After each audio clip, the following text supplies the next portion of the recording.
साल 1986 ये वो समय था जब सोवियत यूनियन के लोगों ने रात के करीब 1 बजे देखा कि आसमान में एक बहुत ही भयानक रोशनी जो आग की लपटों के साथ ऊपर की ओर जा रहा था। पहले तो लोगों को सब कुछ नॉर्मल लगा, लेकिन यह था दुनिया का सबसे खौफनाक nuclear incident, the Chernobyl incident. With a nuclear accident near the Soviet Union at the Nobles reactor 4, the scene of the total meltdown. That explosion at a nuclear plant in the Soviet Union. असल में 26 अप्रैल 1986 को Soviet union में रात के 1:23 पर Chernobyl nuclear power plants के अंदर reactor number 4 जो पूरी तरह से आउट ऑफ कंट्रोल हो गया और अब वहां पर मौजूद वर्कर्स को लगने लगा कि ये जो न्यूक्लियर रिएक्शन हो रहा है रिएक्टर के अंदर ये अब कम्प्लीटली अपने कंट्रोल से बाहर जा चुका है और इसे रोकने के लिए हमें जल्द से जल्द रिएक्टर को बंद करना पड़ेगा। जिसके बाद उसमें से एक वर्कर ने जल्दी से इमरजेंसी शटडाउन का बटन दबा दिया, लेकिन अब तक बहुत देर हो चुका था और अब एक बहुत ही भयानक एक्सप्लोजन हुआ और उसमें मौजूद हार्मफुल रेडियो एक्टिव मटेरियल जो आग के साथ पूरी तरह से हवा में मिल गया। अब आप इस बात से अंदाजा लगा सकते हैं ये न्यूक्लियर रेडिएशन हिरोशिमा पर हुए न्यूक्लियर डिजास्टर से 400 गुना ज्यादा खतरनाक था और आज के समय इस डिजास्टर को माना जाता है वर्स्ट न्यूक्लियर डिजास्टर। उससे पहले मैं आपका दोस्त सोन शर्मा और आज हम आपको 1986 में घटी ऐसी घटना के बारे में बताने जा रहे हैं जिसे जानकर आपके भी रोंगटे खड़े हो जाएंगे। So let's start this video. असल में सेकेंड वर्ल्ड वॉर के बाद साल 1970 में सोवियत यूनियन ने बहुत सारा न्यूक्लियर पावर प्लांट्स बनाया, जिसमें से एक था चेरनोबिल न्यूक्लियर पावर प्लांट्स जिसमें 4 न्यूक्लियर रिएक्टर लगे हुए थे। इन पावर प्लांट्स का मेन पर्पस होता है बिजली जनरेट करना। इसी वजह से पहले 2 रिएक्टर को 1977 से बिजली के लिए इस्तेमाल किया जाने लगा और तीसरे को 1981 में और चौथे को 1983 में अपनी पहली मिशन के लिए स्टार्ट कर दिया गया। अब आप इस बात से अंदाजा लगा सकते हैं ये चारों रिएक्टर इतना बड़ा था कि पूरे यूक्रेन की 10% बिजली इसी न्यूक्लियर पावर प्लांट्स के द्वारा पूरी की जा रही थी। लेकिन 26 अप्रैल 1986 को वर्कर्स की लापरवाही और कुछ टेक्निकल प्रॉब्लम्स की वजह से न्यूक्लियर पावर प्लांट्स में जब धमाका हुआ तब सब कुछ नॉर्मल लग रहा था और यहाँ पर फायर फाइटर्स उस आग को बुझाने के लिए पहुंचे। लेकिन जब फायर फाइटर्स द्वारा आग कंट्रोल नहीं हुआ तो ऐसे में कई सारे हेलीकॉप्टर को बुलाया गया उस आग को बुझाने के लिए और हेलीकॉप्टर के जरिए क्ले, सैंड, बोरोन, लीड जैसे लाखों टन एलिमेंट्स को नीचे गिराया गया ताकि रेडिएशन ज्यादा न फैले। लेकिन ऐसा करना काफी ज्यादा खतरनाक था क्योंकि ऐसे में हेलीकॉप्टर को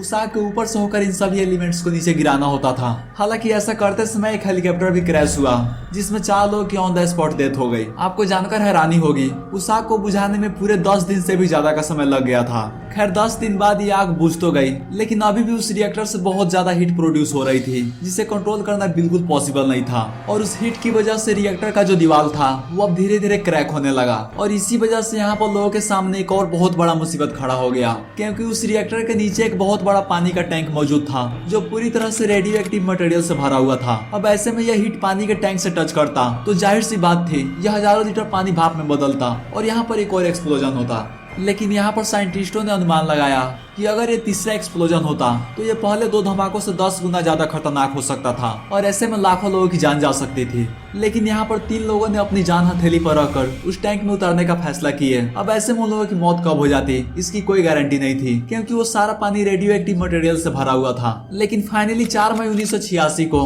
वो 3 लोग उस टैंक में घुसकर वहाँ से सारा पानी बाहर निकाल दिया और यहाँ पर खुशी की बात यह थी उन तीनों के ऊपर इस रेडिएशन का कोई असर नहीं हुआ। हालांकि उसमें से 2 लोग अभी भी जिंदा हैं और एक की मौत 2005 में हार्ट अटैक की वजह से हो गई। लेकिन यहाँ पर चेरनोबिल न्यूक्लियर पावर प्लांट्स में जितने भी फायर फाइटर्स उस आग को बुझाने के लिए गए हुए थे उन लोगों की तबीयत अचानक से बिगड़ने लगी और कुछ ही दिन बाद उसमें से 28 फायर फाइटर्स की मौत हो गई क्योंकि ये सभी लोग रेडिएशन से इफेक्टेड हो चुके थे और उसमें से जो लोग थोड़ा कम इफेक्टेड हुए थे वे लोग 1 से 2 साल तक जिंदा रहे और बाद में उनकी भी मौत हो गई। लेकिन जो लोग उससे भी थोड़ा कम इफेक्टेड हुए थे उन लोगों के अंदर 5 से 6 साल बाद कैंसर जैसी बीमारियां देखने को मिली। लेकिन जब ये धमाका हुआ और जब आग बुझाई जा रही थी तब सोवियत यूनियन की सरकार इस घटना को दुनिया से छुपाने की बहुत कोशिश की पर उसका जो रेडिएशन था वो हवा के साथ स्वीडन तक चला गया जिस वजह से इस डिजास्टर के 2 दिन बाद 28 अप्रैल को सोवियत यूनियन को मजबूरन इस घटना को पब्लिक करना पड़ा। लेकिन इन सब के बावजूद सोवियत यूनियन के सामने जो सबसे बड़ा मुसीबत खड़ा हुआ वो था इस रेडियो एक्टिव डस्ट को क्लीन करना।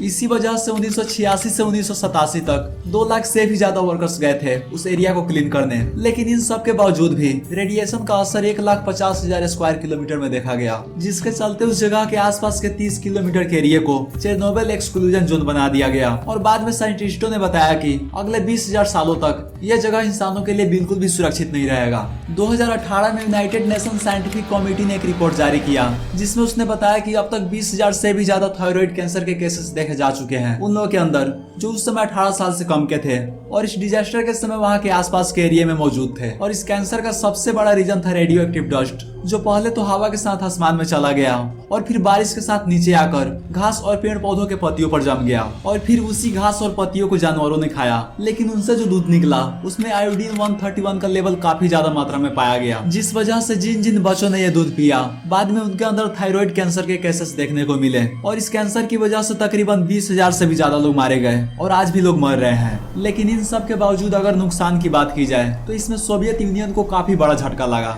क्योंकि इमरजेंसी रिस्पॉन्स, क्लीन अप, लोगों को एक जगह से दूसरे जगह शिफ्ट करना, सर्वाइवर्स का खर्चा, इन्वायरमेंट को डिकॉन्टेमिनेट करना, इन सबको मिलाकर जो खर्चा आया था वो 17,80,000 करोड़ रुपया था। लेकिन आज 37 साल बाद भी वहाँ का रेडिएशन लेवल काफी ज्यादा हाई है और ये जगह अगले 20,000 सालों तक इंसानों के लिए बिल्कुल भी सुरक्षित नहीं रहेगा, ऐसा साइंटिस्टों का मानना है। हालांकि एक्सप्लोजन के 6 महीने बाद वहाँ पर जानवरों की संख्या 0 के बराबर हो गई थी, लेकिन आज के समय वहाँ पर जानवरों की संख्या काफी ज्यादा मात्रा में है। शुरुआती में वहाँ पर जानवरों के अंदर काफी ज्यादा म्यूटेशन देखने को मिले, लेकिन आज के समय ये जानवर इन्वायरमेंट के साथ खुद को ढाल चुके हैं और इसी के साथ वहाँ पर इंसानों का जाना पूरी तरह से बैन है। लेकिन आज के समय अगर टॉप 35 कंट्रीज के पास देखा जाए तो पूरे 443 न्यूक्लियर रिएक्टर्स हैं। अब ऐसे में ये सारे न्यूक्लियर रिएक्टर्स एक साथ फट जाएं तो धरती से मानव जाति हमेशा के लिए विलुप्त हो जाएगा। खैर, इसके बारे में आपको क्या लगता है कमेंट करके जरूर बताना और इसका पार्ट 2 देखने के लिए चैनल को सब्सक्राइब जरूर करना और लाइक शेयर तो कर ही सकते हो। मिलते हैं अगले वीडियो में किसी नए टॉपिक के साथ,